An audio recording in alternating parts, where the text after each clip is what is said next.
Today on the Women Mind the Water Artivist series on womenmindthewater.com, I'm speaking with Kara Dodge, a research scientist at the Anderson Cabot Center in Boston. The center is the research arm of the New England Aquarium. Kara's specialty is the ecology of marine animals and more specifically sea turtles.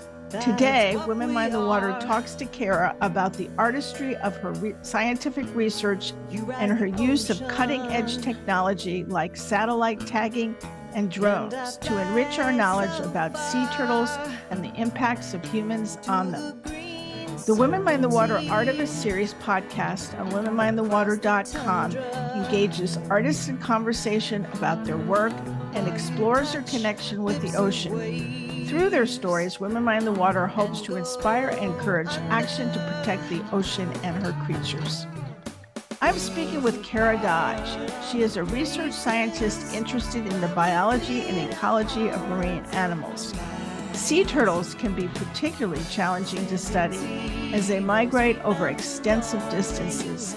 The information Kara obtains using cutting-edge technology like satellite tagging and drones is invaluable when making management and conservation decisions. Welcome, Kara. Your research involves a good deal of creativity and innovation. We appreciate you being here to shed light on the work you do. Let's begin by finding out something about you. Where did you grow up, and what sparked your interest in learning more about the ocean? So I grew up in Scituate, Massachusetts, which is a small coastal community that has a really rich maritime history. When I grew up there, there was a pretty omnipresent fisheries. We had a fishing pier, a lot of commercial fishermen coming in and out. There was a traditional industry of Irish mossing, shellfishing, so just a lot of ocean uses going on. And so I grew up kind of in that context. So the ocean was sort of ever present in my life based on where I grew up. And my dad used to make fishing rods. So I started fishing and shellfishing when I was probably barely old enough to walk. So I've just sort of been in and out of the ocean my whole life. Okay. Well, in an area where it seems you learned a lot about commercial fishing, what led you to a career as a marine researcher? I've just had this lifelong fascination and interest in the ocean and in marine animals. So I feel like my career really marries those two interests, the ocean and marine life.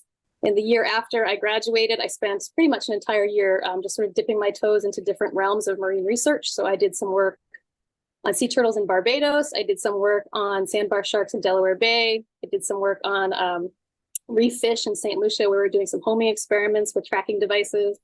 So I was just trying to figure out what I wanted to do in my next phase. And then for my PhD, I sort of expanded on that by doing a zoology degree, which also included oceanography. So to understand marine animals, you really need to understand their habitats and what drives their behavior. So you need to understand physical and biological oceanographic processes in the ocean and the impacts that has on their behavior. So that's kind of the path that my career took me. So in my experience, the field of science, at least in the past, when I was studying natural resource management, was a male-dominated culture. What has your experience been? Is the research community in which you work supportive? Yeah, so I think that's a really interesting question. And I would say the culture is shifting. So I would say in the past, as you said, it has been male-dominated, and I would go further and say it was white male-dominated. And I do feel like there are more and more women being recruited into science, and that's fantastic. I was recently at a conference and I saw so many, the majority of presenters were women presenting on this really innovative and exciting research. But what I really want to see, it's not enough in my mind to have more women, joining the field. I want to see these women in leadership roles. So that's where I think we're still lagging a little bit. We need more women in leadership positions. And one of the goals of my career is to sort of help elevate and promote women into these leadership roles, because that's really where we need to be. And also, I think we do have a lot of work to do in marine science in general on representation and diversity. There's still not enough people of different backgrounds and races in marine science. So that's where we need to do a lot of work. And that's for both men and women. And for sea turtles specifically, most of the countries where these sea turtles are originating are in the tropics and the subtropics, and we need more representation from those areas in the research realm. So there's still a lot of domination, I would say, with like sort of the white research community, doing a lot of the science. And we need more scientists from the regions where these turtles are, nesting, where these turtles are. We really need protected areas there, and we need local people leading those efforts. So I think we need to be promoting not only women, but also people in other geographic areas. It might be useful here if you provided a brief description of what it means to be a research scientist. Tell us what it is that you do. Yeah, so I think it depends on what field of science you're in, what a research scientist means. So I can speak to my own experience, which is really basically in my role, I'm designing research experiments, I'm acquiring the funding and the permits to do the work, I'm doing the field research, I'm analyzing the data, I'm writing the peer-reviewed papers, and that's sort of a continuous process. In addition to that, we also are expected and desire to do additional services and mentoring. So mentoring students, peer reviewing journal articles, serving on subcommittees for either government or different groups. For example, I'm on a subcommittee now for looking at offshore wind impacts on sea turtles. So things like that, where we're sort of getting outside of the purely academic realm. And specifically in my role at the aquarium, there's a really strong emphasis on education outreach and science communication. And so I love that about working at an aquarium. They really value that because we really need to be communicating our science to the public. I'm a firm believer in if people don't understand it, they're not going to care about it. So we do a lot of outreach as well. Did you decide that you wanted to work on sea turtles, or was it something that was presented to you and it looked like a good chance to try it? I would say almost a little bit of both, actually. So in the beginning of my career, I would say I was pretty open. I knew I wanted to do something with marine animals and behavior. And I was very interested, specifically in ocean animals, not freshwater. So I did have some, a variety of research experiences to sort of get exposure to these different fields, and the types of people that worked in them, I would say, was part of that as well. So part of it, I would say, is part of the opportunities I got was because I did some of those diverse experiences, and I had some sea turtle training, so that when I was then employed by the federal government for a period of time, they were looking for someone with that sea turtle background. And so that sort of launched me into that role for the federal government. But I also, growing up in New England, I was really fascinated by sea turtles that use these temperate habitats. My father was actually a part-time lobsterman in the 60s and early 70s, and he had entangled a leatherback in his fishing gear. And I grew up hearing this like amazing story of the 2,000-pound, I'm sure it was exaggerated size-wise, but yeah, 2,000-pound sea turtle that my dad found in his fishing gear. And I just was fascinated, like what are these giant sea turtles doing up here? At the time, they had no idea. And what was really interesting is when I started my PhD work in 2006, people still didn't really know what they were doing up here. I mean, they knew more, but there was no basic ecological data on leatherback sea turtles in New England, or really any other species of sea turtle in New England. So I sort of saw this gap. And of course, being from New England, I thought, I could potentially fill this gap and do that research myself. How did you feel when you saw your first sea turtle up close? And what surprised you most about the animal or the encounter? So I think probably like many New Englanders, the first sea turtle I saw up close was Myrtle, who's a New England Aquarium giant green sea turtle. I feel like she's sort of the turtle ambassador for a lot of us Northeast people. But obviously that's different than seeing a sea turtle in the wild for the first time. So I think the first sea turtles I saw in the wild were nesting turtles. And I think the word that sort of encapsulates the feeling is awe. So you're basically watching this ancient animal do this. Basically, the nesting process is an ancient ritual that has been largely unchanged for millions of years. So you're getting to witness like this little time capsule. And it's really, anyone who has the opportunity to experience this, I highly recommend it because it really is incredible. So, nesting turtles, the feeling would be awe.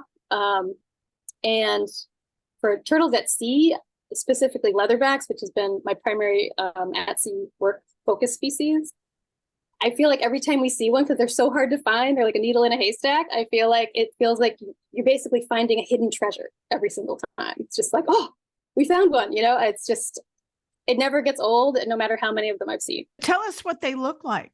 Oh, man. So I've had many people describe them to me as looking like a dinosaur, and I actually think that's a pretty good description. They're very prehistoric looking. They are enormous. That's probably the word that first is used to describe leatherbacks. They can be, 1,000 to 2,000 pounds. They're very, very big animals. Leatherbacks are a really dark color. They're usually black, sometimes with little white speckles. They have this really interesting jaw where it looks like they have two fangs on their upper jaw, which is an adaptation for grabbing, tearing jellyfish, which is what they eat. They have long, bumpy ridges that run down their shell. They really don't look like other sea turtle species at all. They're the only living member of their family at this point in time. So they're just very unique. They're a very unique looking turtle, very ancient looking, and just huge. Well, to put an exclamation point by what you just said, you said 1 to 2,000 pounds, which means they weigh 1 to 2 tons. Yeah. Well, I mean, yes. And so logistically working with them is a little more challenging than working with the other species. So how does one go about studying them? For decades, the only way people were really studying leatherbacks, and a lot of other sea turtle species as well, was on nesting beaches. So basically the nesting females will crawl out of the water to lay their eggs, and they're accessible to researchers who are waiting on the beach to attach tags or take measurements or samples or whatever they're planning to do. But at sea, which is where they spend the vast majority of their lives, so males, 100% of their lives are at sea. Subadults, juveniles, 100% of their lives are at sea. Females, 99% of their lives are at sea. So you want to be able to capture that information. And so it's very different to try to go find sea turtles in the ocean and catch them and collect samples and put tags on them. It's just a lot more difficult. And with leatherbacks, it's extra difficult because they are just so big.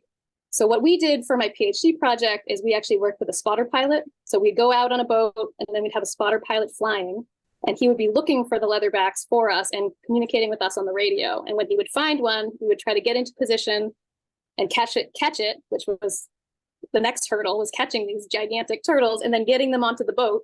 So all of it was hard. Like finding them was hard, catching them was hard, getting them on the boat was hard. And, I think a big part of field work in general is establishing connections and relationships. So that's something that I spend a lot of time on. So we work with commercial fishermen to do that project, some of whom I still work with. They're like extended family members at this point. The spotter pilot I worked with for over 10 years before he retired. One of the innovative tools that you're using now is a drone, and they're much discussed in the news today. Would you begin by describing what a drone is like, that the ones that you use? Yeah, so I will say the drone component of our current work, which is in Puerto Rico, is really led by my collaborator in Puerto Rico, Luis Crepo. And so he's the one that picked out the drone and decided which parameters he wanted to have for that. So he's using a DJI Maverick brand, which is actually a pretty lightweight, relatively small unit that you can buy on Amazon or buy, it's commercially available. Any recreational person can have a drone, it seems like. But this one is really nice because it has 2 different types of cameras on it. And it allows us to look for leatherbacks at night, which is when they nest. So we can be out on the beach at 1 or 2 a.m. and it's pitch black, and that drone can fly the entire beach in less than 15 minutes, which would normally take us over an hour to walk the beach to look for turtles. And it can basically see the turtle using both a visible camera as well as an infrared camera. So in the detail in the video, I was astounded by the detail. You could see so much in that video. You can see what part of the nesting process the turtle is in, whether she started laying eggs. It's just really incredible technology. So how have technology like drones enhanced what you've learned that you didn't have before you had the drones?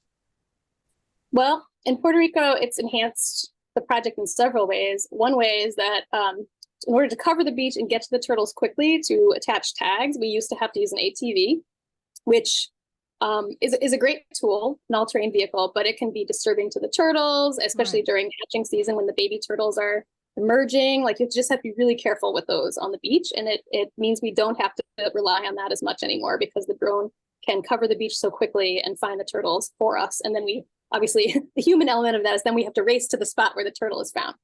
But that's been really, really helpful. And it's also going to be helpful to my collaborator down there in terms of looking at potential threats. So in some areas of the island, there still is some poaching activity. So he can look for poachers and things like that, which would not really be safe to do on foot, walking by yourself on the beach. And also looking at issues with feral animals. So feral cats and dogs are a big issue for digging up nests on some of these beaches and being able to identify like what the most problematic impacts are and being able to address those. So you've now pointed out poachers and feral animals are dangers to sea turtles. have you learned about any other dangers facing sea turtles? Well, the leading danger to sea turtles worldwide is bycatch and fishing gear. So that is I would say that is the undisputed cause of global decline in almost all species, if not all species, certainly for leatherbacks. So that's a very important issue that needs to be addressed. And so at this point, we know that bycatch is the leading problem, but we're at a point where we're trying to figure out which fisheries and which areas are the most problematic so that we can take what we have for limited resources and really focus in on those problem areas instead of just trying to take care of everything, because that's impossible when you have global fisheries and an animal that is a global migrator. Really big issue is gill nets, especially the ones that are set off of nesting beaches. So during the nesting season, both adult males and females will gather off of the nesting areas in large numbers to breed. And there are gill net fisheries in those same waters. And so these gill net fisheries can be killing thousands of these turtles in a given season. It's a really big problem. And like this, it's still work to be done there. So bycatch and fishing gear, number one.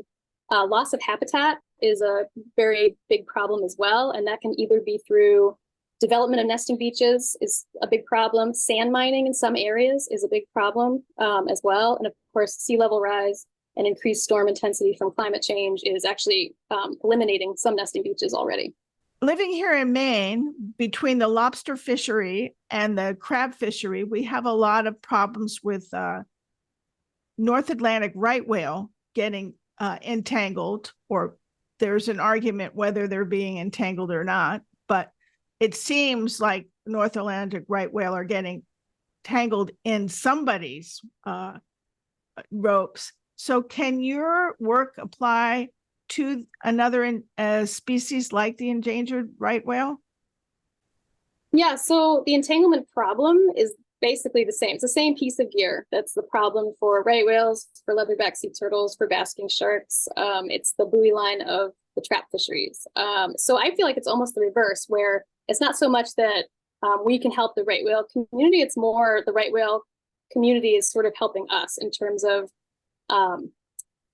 basically less rope in the water is a good thing for all of these marine species. So I feel like the work they're doing with on-demand fishing gear, at this point, right now it's in an experimental phase, but if that can actually become economically viable, that will certainly help leatherback sea turtle. So I almost feel like we're watching what's happening with the right whale community and who are on the front lines of this problem, and then hoping for some benefit to leatherback. So far, there has not been a gear change that has been beneficial. So the gear changes so far have been weak links, things like that. A weak link on the line, or I'm trying to remember what some of the other fixes are.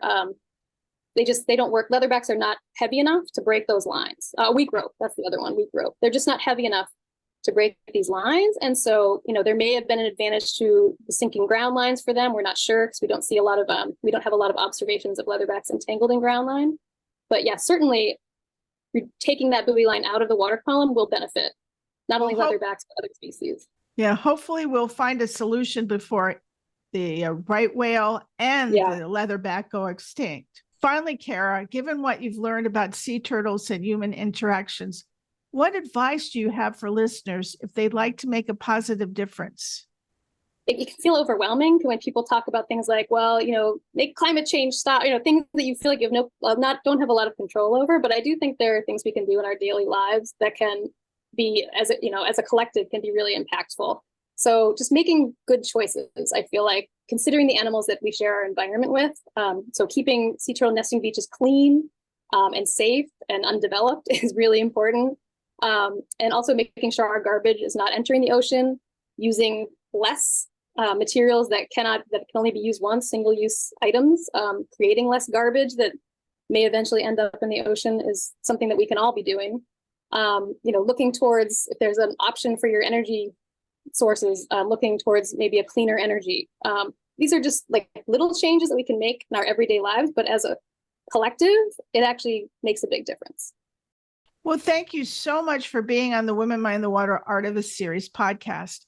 I expect listeners have gained a better understanding about what science researchers do, the life of sea turtles, and the growing field of technology and its use in learning about the creatures that live in the sea.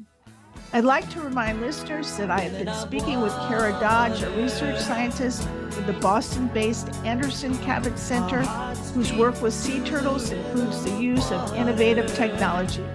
Kara Dodge is the latest guest on the Women Mind the Water Artivist Series podcast.